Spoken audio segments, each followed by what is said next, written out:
সমাগত বাপুতিসাহোন ৰঙালী বিহু। ৰঙালী বিহুৰ পূৰ্বে চৰ্চাত টেংখাঙৰ এজন পুৰুষ শিপিনী।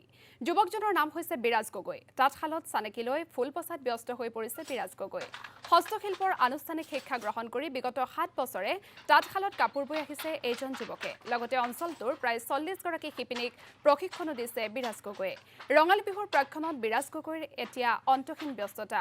বৈ উলিয়াইছে যুটিয়ে যুটিয়ে গামোচা। সৰুৰ পৰা মায়ে বৈ থকা দেখোঁ, বাহঁতে বৈ থকা দেখোঁ।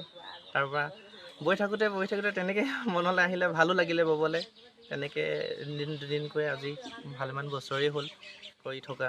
তাৰপাছত দুলীয়াজান SIDত ট্ৰেইনিং এটা ল'বলৈ পালোঁ।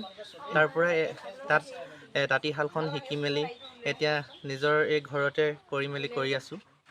প্ৰশিক্ষণ এতিয়া আপোনাৰ 6গৰাকী আছে। তেনেকৈ আহি থাকে, গৈ থাকে।